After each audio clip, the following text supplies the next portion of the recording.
Welcome to Justice Counts, the podcast that goes beyond the law to what's important to you. Equal justice for all is a guidepost for our nation, but how do we achieve that? Here are your hosts, writer-commentator Bob Gaddy and novelist-attorney Mark M. Bello. Rich Jacobs works inside of one of the largest maximum security prisons in the United States. He began his career 20 years ago as a corrections officer, and he's been a teacher to the inmates for the past 15 years. For thousands of hours, Rich has listened to the stories of hundreds of incarcerated men. Despite the darkness behind the walls of concrete, steel, and paint, Rich has witnessed many stories of hope and transformation. Rich is the visionary behind GetFreeAndStayFree.com, which publishes stories of hope and transformation told only by those impacted by the criminal justice system. Get Free and Stay Free's first book, available since July, was produced with Yoke Fellowship Prison Ministry and is titled Inmates Who Found Freedom Inside and Out. Welcome, Rich. Appreciate you joining us on our podcast. Mark Bello and I are happy to have you with us today on both the Lean to the Left and Justice Counts podcasts. Thank you, Bob, and I appreciate being with you and Mark as well. You're the youngest man in the room. Yeah, that's right. Best looking, too. To get started, how about telling us a little bit about the work you do in the U.S. prison system and why it is you do what you do? Well, first of all, it's a pretty interesting environment. Not a lot of people really knows what's going on behind the walls and of the different in the criminal justice system. I know mass incarceration, the United States, even though we only have 4% of the world's population, we have 25% of the world's prisoners. And I think we found out on both sides of the aisle, Democrat or Republican, that something's not working out with that formula. And I think we did over-incarcerate a lot of too many men. It was a good way to get for politicians to get elected over the years. But as the Department of Justice tells us, over 10,000 prisoners get released every week of the year in the United States. And we always hear the same statistic that I've heard for 20 years is up to 2/3 of them go back into prison within 3 years. And we concentrate on that. But what about the 1/3 who didn't go back and defied the odds? And that's kind of where my interest and passion lies. And I find it pretty rewarding studying those guys to see what they did differently. Why did they not go back to prison in a system that is pretty like many government systems, dysfunctional. Rich, what kind of teaching do you do in the prison? So I'm a vocational school teacher. So my students are students that want to be in my program. My program, I have anywhere between 200 to 300 men on the waiting list at any given time, and I can only put 80 guys through in a year's time. It's not a typical public school vocational program like HVAC, carpentry, electricity, or any of those kind. It's called warehouse operations and material handling. So it's even though it's not really a technical skill operation that takes a year or two to get through because it's more entry level, but nonetheless, that's an area that that my employer has identified that might be a spot in the warehouses for men to get job after prison. And of course, in the last 15 years since the program started, we had the advent of Amazon, which really changes the way supply chain goes and that kind of thing. Rich, in and about what you do, I wrote down, as Bob knows, a long list of questions about prison reform and things that are wrong and things that are right. But so the first question that I have for you is, how many people like you are there? Are there enough? Should there be more? And how do people get involved in doing what you do so that we train people who get out of prison rather than have them immediately commit another crime and go back? I know that's a long list of questions, but I'm kind of mind blown by what you just described, and I'm guessing that there are very few people like you out in society. Well, first of all, let me clarify what I do in the streets with the men is separate from my full-time job. So my on the streets, it's through my local church as a prison ministry, is how I've been working with the men on the personal side for much of that 15 to 20 years. And then during the day is when that's my full-time job inside.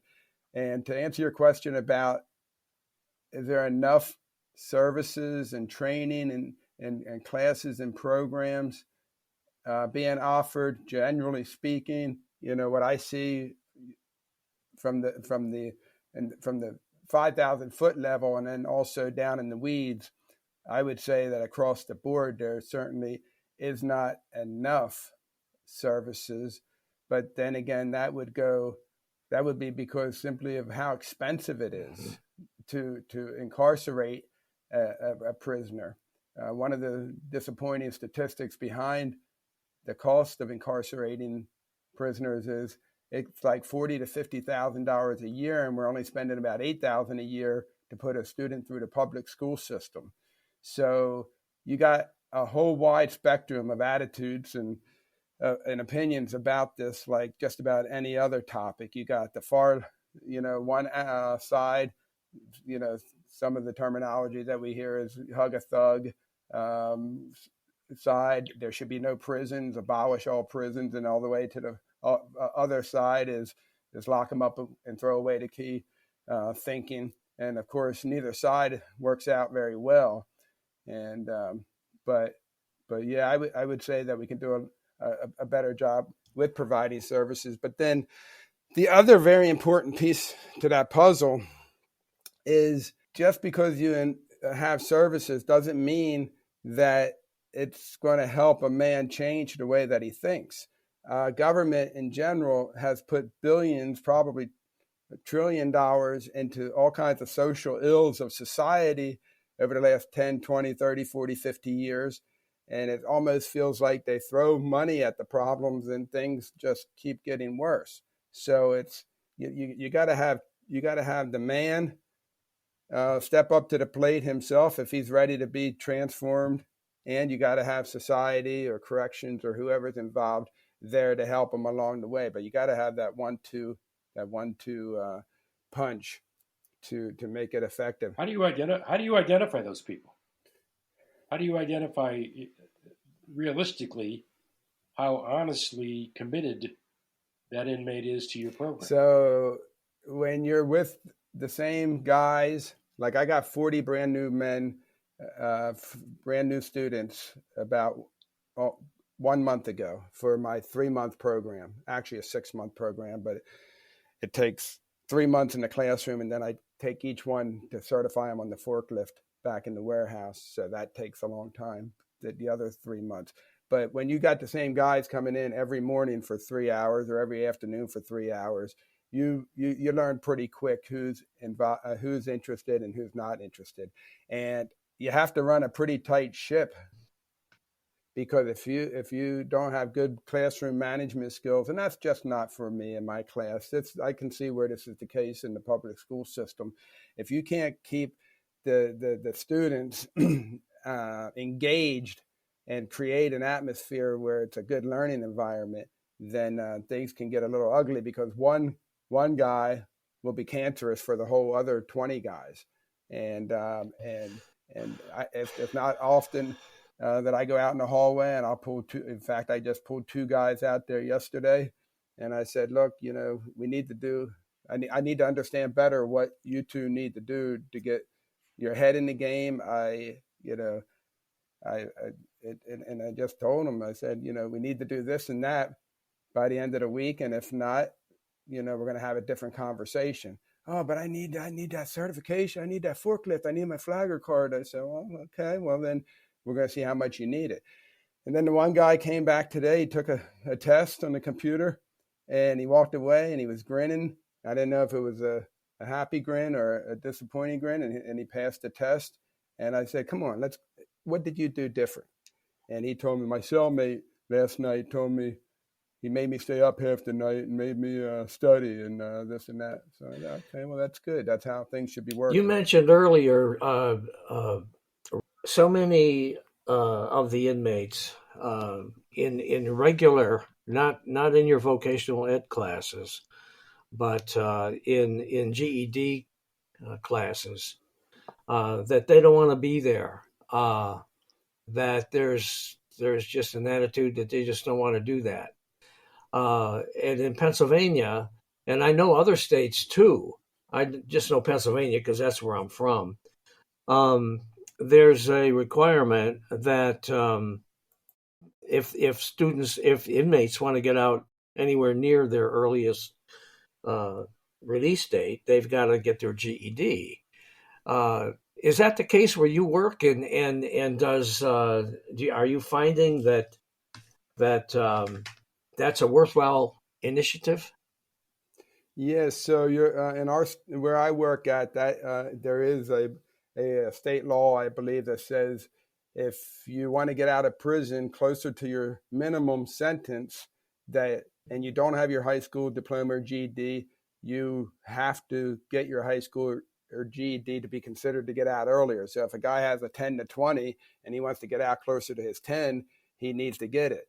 And a lot of the younger inmates, which are referred to as young bucks, versus the old heads, the old guys, they don't want to be bothered with getting their education. Their mind is on the streets yet. Their minds, unfortunately, have the lower criminally minded men have become more criminally minded out in the yards and stuff because of they learn how to do their crimes a little bit better, so that when they go back out. So those academic teachers, my peers who do that, they have a little bit more challenges with that population, and unfortunately that goes back to what I'm saying. We could make all kinds of programming available, but just because you make an inmate smarter doesn't, if they don't change, they just become smarter criminals.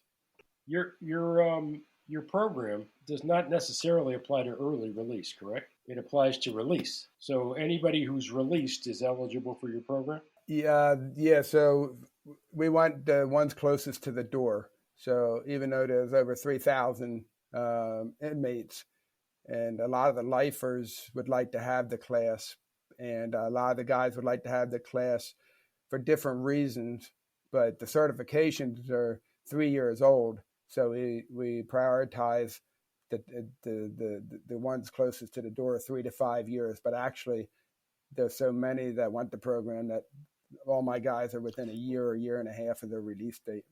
So you're seeing them as they're about to be released. Correct. And completing your program contributes to their ability to be released?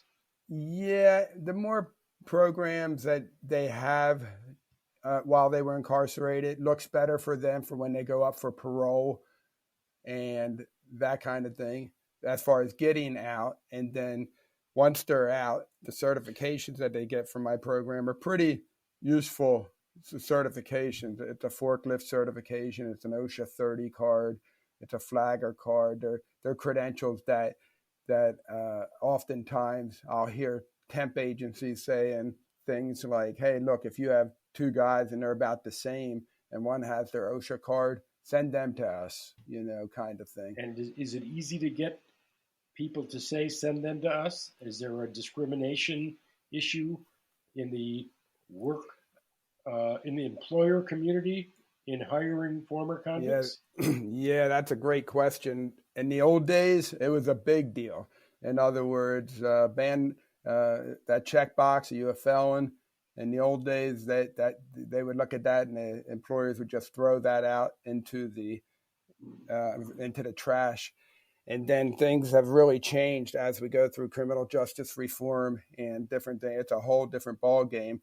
And most recently, it's a whole different ballgame, not only because of criminal justice reform and locking up so many people that everybody knows somebody who's locked up. Then you have this work shortage that we have in our country. And some people say that it's brought on about COVID. But my best understanding and belief about that is, yes, COVID brought it on earlier, but the issue is the baby boomers are retiring. I'm 62 years old and I'm on the tail end of the baby boomers, and we are all retiring, which means that's a huge amount of truck drivers and plumbers and welders and every trade or job that you can imagine. So what COVID did is that just brought that on a lot quicker. Yeah. For part of my career, I was a business journalist and covered the food distribution industry. And I would say at least 10 years ago, there were warnings about the shortage of truck drivers. Yes. And what that was going to cause. And nobody did much about it. And now here we are with a huge supply chain crisis. And it seems to me that you, with what you're doing in the prison, in helping these people learn these skills, are playing a pretty important role in helping to address that issue. Yeah. It really is practical. It's a practical concept. Yeah. And as far as connecting it, the men to the industry. In fact, my supervisor asked me to head up the a career fair, reentry fair with the outside employers, beginning of next year. Mm-hmm. And I send out a bunch of emails, and there's no problem with getting jobs for these men, especially nowadays with so many jobs available. The new minimum wage, for all intent and purposes, in our country is $15 an hour. Not that that's set by government, but that's set by industry. So Mm-hmm. These guys, well, I can't Mm-hmm. go to work at McDonald's. In the old days, the best they could do would be McDonald's for $7 an hour. But now you got Amazon, $15 to $20 an hour. And I encouraged them, because I toured 2 Amazon 1 million square feet fulfillment centers as part of my job.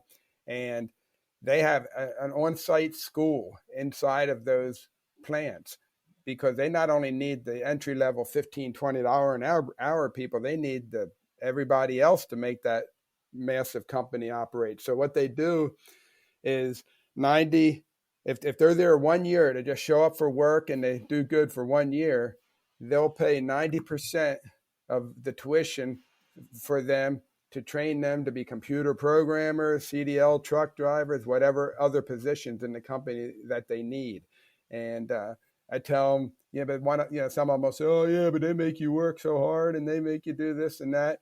And I said, look, our country was built on hard work. I don't think it's that bad to go out there and work, because unfortunately, a lot of these guys, in fact, an inmate came up to me today and told me that, hey, Mr. Jacobs, I'm new to the prison system, but I didn't realize that a lot of these guys never had a job. And I said, yeah, no, exactly right. And and that's just the reality of it.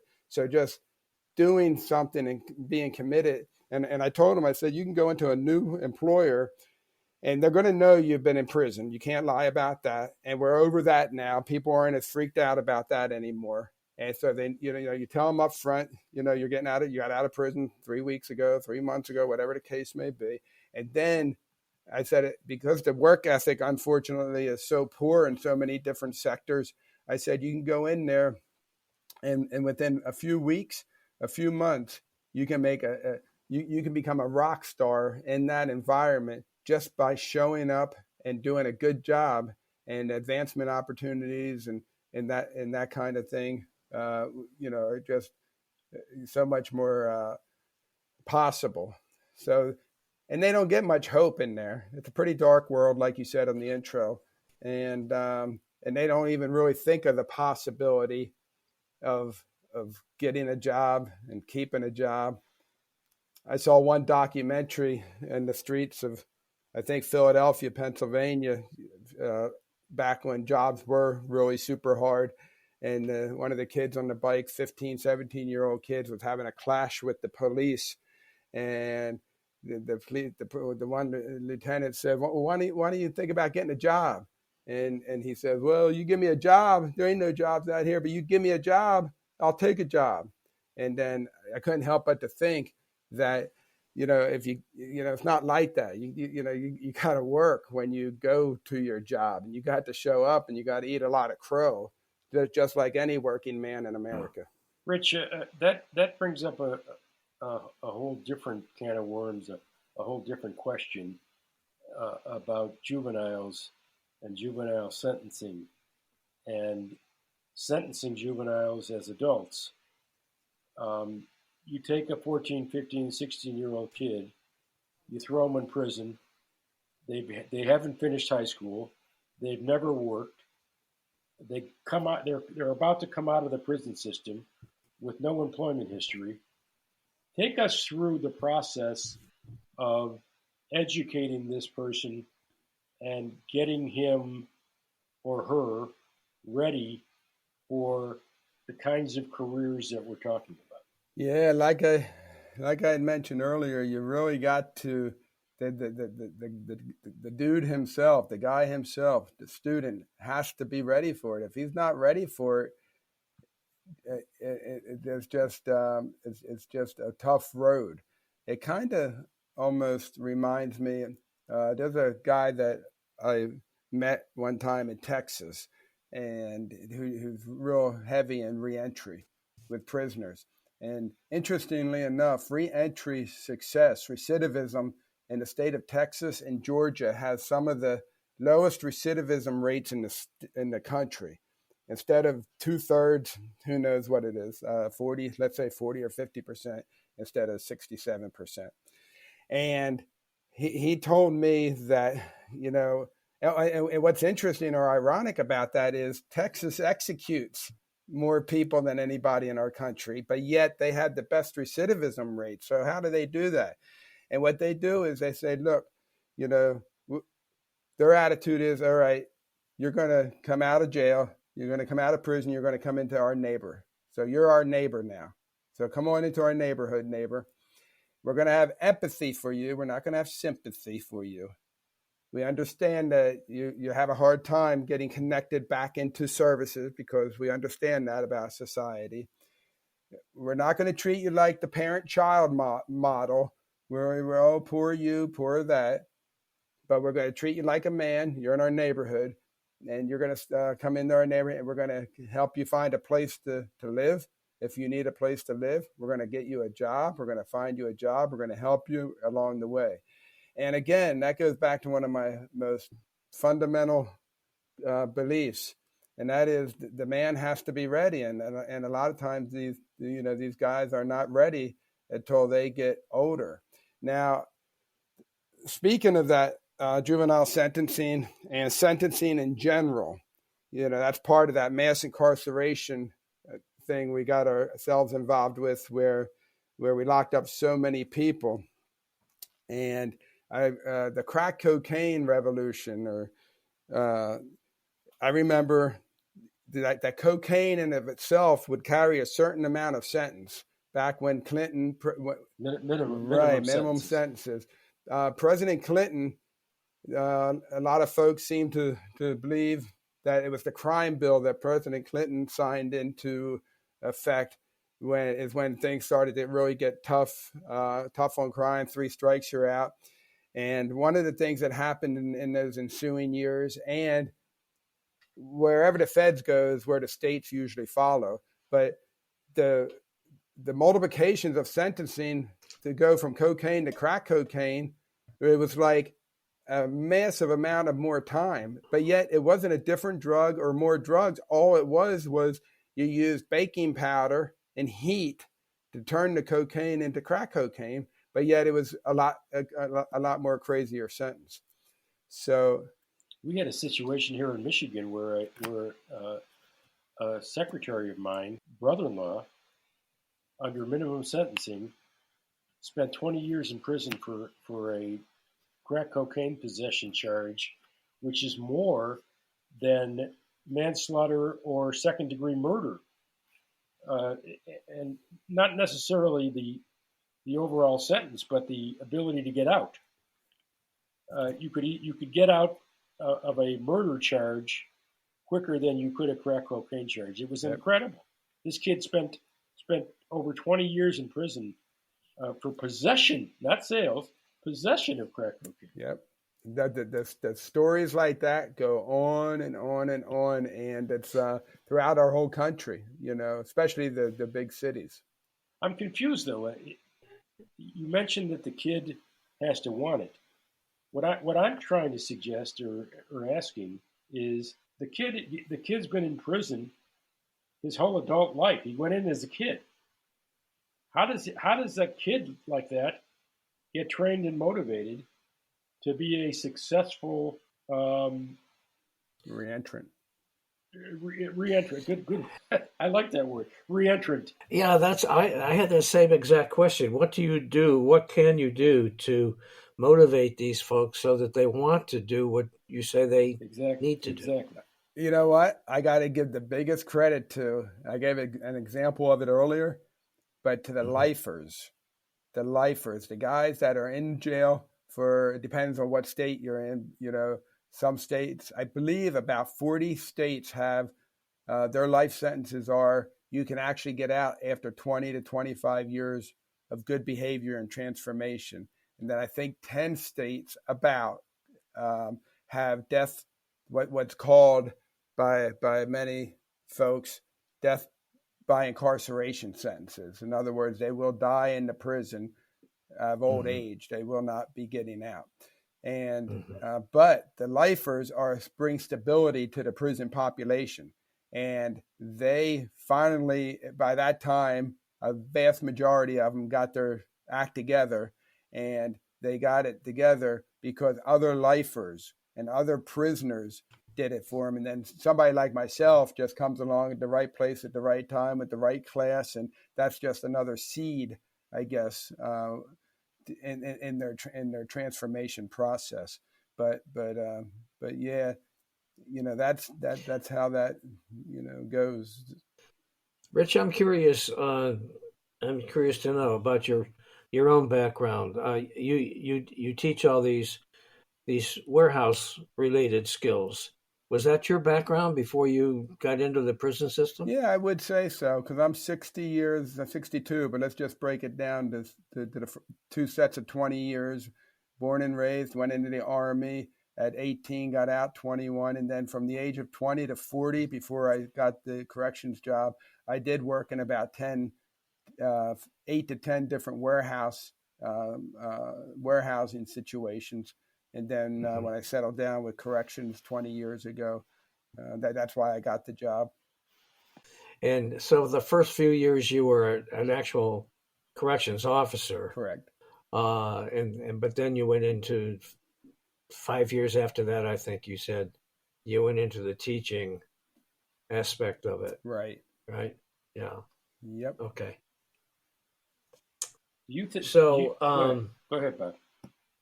Well, I wanted to ask Rich about the project that he's involved with the Get Free and Stay Free initiative, but that'll take us a little bit away from the prison discussion. So, Mark, if you had something you wanted to, well, I want to go back to a question I asked earlier. There's your program, Rich, and I'm wondering if you think in America the prison system currently provides adequate educational, job training, or job placement opportunities to inmates in general, so that they are less likely to repeat their criminal behavior if they're released. Across the board, I would say we could do a lot better. We could offer a lot more a lot more vocational programming, I would think. And we'd be better off using the money to release people and train them rather than incarcerate them at the expense that we incarcerate them and lock and throw away the key, as Bob referred to. Yeah, you would think logistically and just practical thinking and logical, you would think that, when it comes down to the dollars and cents and quality of life in neighborhoods, you would think that it would be a no-brainer to make the proper investments, but it's tough. Even the job shortage that we have in the country, not only are we in hospitals and everywhere else, nurses and doctors, correctional officers are strained. So I think a lot of these correctional systems are struggling just to maintain the care, custody, and control, and not able to put the resources in the treatment like they would, would or could or should. Well, they don't have the resources, do they? Right, not the way that we should. I think. Yeah, you alluded earlier to political implications. Well, I was going to say that politically, it's not a good political issue for a politician. They sound like they're soft on crime, right? It's definitely a right now in the election seasons, it's with all the high crime going up, correct. So it's hard to ration, to make sense of a lot of it, to be honest with you. Yeah. Well, let's talk a little bit about this Get Free and Stay Free initiative that you're involved with, Rich. Tell us about that and what it does. Yeah. So what that's doing, I'm doing that with Yoke Fellowship Prison Ministry, and I'm just convinced that if men got stories of hope and transformation inside these prison systems across the country, if they heard stories from other men who went through the same experiences that they went through, not stories from well-meaning rich friends, counselors and teachers, but from the men themselves. So I just visualize publishing many publications that have stories of hope and transformation. So we were able to put one book together in July of this year, like you mentioned earlier, Bob. And the last time I checked, we had close to 1,000 books. We're on our way to getting 1,000 books into the hands of prisoners, and so that they can read these stories and to begin that process of their transformational journey. Sounds to me like that's a good start, but what do you think about the population in these prisons? You got a long ways to go, don't you? Yeah, actually the population's starting to come down after probably 30 or 40 years of skyrocketing populations. It has started to come down a little bit, but then again, it might be leveling off. So, one concept that really blows my mind, it wasn't even on my radar screen for my 20 years until about 6 months ago. I went to see a man speak that got out of my prison, actually, the prison that I work in, and wrongfully convicted. People that didn't even commit their crime. Now, I'm not talking about guys that were wrongfully convicted and got out on a technicality. I'm not talking about that, although that's in the terminology of wrongfully convicted. I'm talking about the guy that never committed the crime. There was a guy that got out in December of 2020 from our prison, and that night he was on the evening news with Lester Holt, NBC News, I believe. And right after 9/11, 20 years ago, October of 2001, he was going to work, I believe, at 4 o'clock in the morning, and a girl was getting violently raped in the city that he was from, and she's screaming. And then by the time and he hears this, he goes and runs over to help her, and the police close in and they said, get your hands up, get your hands up. He said, no, I'm helping her. And they shot him 3 times in the back.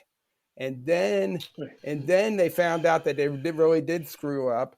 And apparently in some of these cities, things are so corrupt, I'm afraid to say, that they carry, the police carry a handgun on them to plant on the perp, if that's what they're called, perpetrator. And that's what they did to this guy. And it's like, then I started to dig into this. And then I studied this for 6 months. And there's a National Exoneration Registry. Somebody's funding that, and they do an incredible job at keeping the record. And here, the amount of people that are in this boat of not committing a crime, because there's all kinds of different corruption strategies that they used in these inner cities. And John Grisham, a very popular writer of criminal books, theories, he's so enamored with this concept. He's involved with the Innocence Project. And, I don't know why I even brought that up, but I mean, I even called the major of the guard when I was studying this in the last 6 months. And I said, hey, so-and-so, what are we doing in corrections about, exonerate, he says, Rich, we're that's not our focus. That's not our job. We're corrections, care, custody, and control. And I said, okay, I get it. But yeah, so that's a whole nother animal. Rich, I'm kind of glad you brought that up anyway, because it brings up a question. This person gets out. Can he or she go through your program? So while he was in my prison, he could have went through my program. Yes, he did not. I knew him really well during the 20 years he worked in the chapel. But the question I have, you answered the question. Yes, he can. What is the likelihood that a person who is gone through 20 years of the prison experience actually committing a crime when he gets out? Do we have any statistics on that? He's innocent, but prison turns him into a criminal. Is that doable? Is that possible? I'm not. If you're asking me how many people do I think that are in prison that did not commit the crime, I studied that out, and there's estimates of anywhere between 1% and 8%. I'm taking it to the next level. What are the chances that person who was innocent but raised, for lack of a better way to say it, in a criminal environment becomes a criminal when he's released? Is that a question you can answer? Nah, not statistically, right. Do we have anything else we need to cover, Rich? I think this has been a really good conversation and full of fascinating information. Yeah, go ahead, Mark. Bob, I have one more question about discrimination and racial equality. There's obviously a larger percentage of Black people who are incarcerated and accused of crime than their white counterparts. Does race play a role at all in the success or lack of success of someone in your program? Is that an issue? In my particular program, absolutely not. I treat the guys, and you're right, unfortunately, nationwide, Black are much higher than the whites in the prison system, and race plays a big part of that in the cities and stuff. But yeah, my program, I don't mean it in terms of how you treat them. I mean it in terms of how they approach the program and whether they're more or less likely to succeed. No, I don't think so. Nope. I think it's a pretty level playing field as far as when they go out into the streets. You mean? Good. Yeah. Well, yes, we've certainly got our racism issues, as much as ever. but Sure. I think as far as getting jobs, that's better than ever, whether regardless of race. Right. There's likely to be higher. Yep. Okay, good. That's good Yeah. to hear. Well, I'll tell you what. I think that we're lucky that we have people like Rich Jacobs in working in the prison systems. It's too bad we don't have more. Common Absolutely. sense approach to job training just seems to make so much sense. Anyway, so thanks for being with us, Rich. I appreciate it really very much. Thank Yeah, you. thank you both, Bob and Mark. It's been a pleasure talking to you. Now we're going to take a quick break here, but I'll be right back with some closing remarks. So stay with us. Thanks everyone for listening.